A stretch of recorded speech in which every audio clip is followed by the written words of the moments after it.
दिनेश कसोधन गुप्ता 389 शहर दक्षिणी विधानसभा से बसपा प्रत्याशी से हुई खास मुलाकात।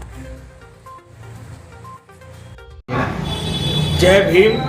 मेरा नाम दिनेश कसोधन गुप्ता है। 389 शहर दक्षिणी विधानसभा से माननीय बहन जी ने मुझको आशीर्वाद दिया है कि जाके इन जो दुख दर्द में व्यापारी टूट रहे हैं, लोगों का हाउस चेक वाटर बेस का बेतहाशा वृद्धि हो रही है और जनता के बीच ये आक्रोश है कि बिजली का स्मार्ट मीटर लगा के जो इस जनता ने हम लोगों का भयवर्धन किया है, इन की बातों को संसद में विधानसभा में उठाइए और जनता के बीच जाइए कि माननीय बहन जी हैं जो गरीबों, अखिलितों और दलितों की सम्मान करती हैं और लोगों की लड़ाई लड़ती हैं। इसलिए हम जी ने कहा कि जनता के बीच जाके हमारे जो 5 वर्षों के या 4 बार के मुख्यमंत्री काल में जो मान्यवर काशीराम आवास है, वृद्धा पेंशन है, विधवा पेंशन है, ये माननीय बहन जी ने जो दिया है उनको जाके बताइए। आज उसके ये जो नेशनल एम्बुलेंस है या जो आयुर्वेद 100 करोड़ में हॉस्पिटल बहन जी ने बनाया, या ये कबीरचौरा में इमरजेंसी जो बनाया, ये माननीय बहन जी ने बनाया। हमारा आपका तबीयत खराब होगा तो हम पहले अस्पताल जाएंगे।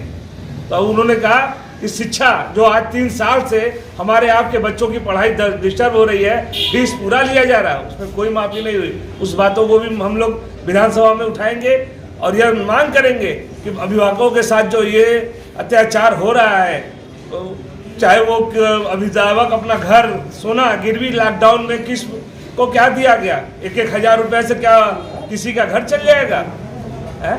जनता इतनी आक्रोश में है कि वो इस बार सबक सिखाने को तैयार बैठी है और वो जनता उसका जवाब देगी। चुनाव आते ही सभी पार्टियां लुभाने सपना दिखाती हैं, लेकिन चुनाव जीतने के बाद सभी पार्टियां अपने वादे से विफल जाती हैं। बहुजन समाज पार्टी कोई लोग लुभावना वादा नहीं करती है। वो कहती है बाबा साहब ने जो संविधान लिखा हुआ है मैं उसी का क्रियान्वयन करूंगी। हमारी पार्टी कोई घोषणा पत्र जारी नहीं करती। लेकिन सरकार कहती कोविड-19 संक्रमण में जब आपदा का समय था तो कोई पार्टी नहीं दिखी थी, केवल भारतीय जनता पार्टी। भाई ऐसा है कि हमारे पास ग्रुप में मैंने किया है, जिसने हमारे पार्टी के लोग किया है उसने किया है। हम लोग कहने से नहीं होता। मैं किसी की मदद अगर कह के करूं तो एक मदद नहीं कहलाता है, ये आपका दिखलावा कहलाएगा। माननीय बहन जी ने इनडायरेक्ट जो मदद किया है वो दिखवाती नहीं है, वो जनता के बीच आता है। जिसको नौकरी मिला 2007 से 2012, उन गरीब परिवारों को जाके देखिए जिनको ये कोनिया में 50-50 हज़ार में पक्का छत मिला है। एक बरखा गुप्ता हमारी उधर की है, वो मैडम से पूछिए 10 लोगों का उन्होंने पास कराया, 50-50 पक्के छत में रही, वो 3 त्रिपाल में रहा करती थी। पिछड़ी जाति के लिए क्या मुद्दा है, क्या रहेगा? हमारी पार्टी बाबा साहब के संविधान को फॉलो करती है और जो संविधान में जो पिछड़ी अगड़ी जो भी बैकवर्ड शेड्यूल कास्ट को माइनॉरिटी को अधिकार है वो अधिकार देती है। कानून व्यवस्था क्या रहेगा? कानून व्यवस्था बहन जी से तो कोई मान्यता दे ही नहीं सकता।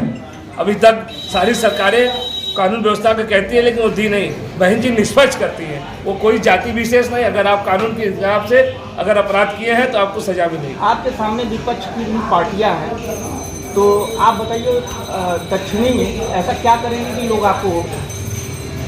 मैंने 20 साल से पूरी अपनी जवानी इन पार्टी में दलितों के, शोषितों के समाज के लिए, उत्थान के लिए लड़ाई लड़ा हूँ। चाहे वो राशन कार्ड से लेकर चाहे जो भी दिक्कतें हुई हैं उनकी लड़ाई लड़ा हूँ और आगे भी लड़ूंगा। आपका सामना पूर्ण बहुमत की सरकार नीलखंड तिवारी जो वर्तमान में भी हैं और अभी पूर्व में प्रत्याशी भी हैं, भाई हमको तो सुनने में ये भी आ रहा है कि उनका अंतर विरोध ही है और वही उनको कार्यकर्ता ही उनके लिए तैयार बैठे हुए। लोग बोल रहे हैं 10 तारीख को राष्ट्रतिलक की करो तैयारी, आ रहे हैं भगवाधारी।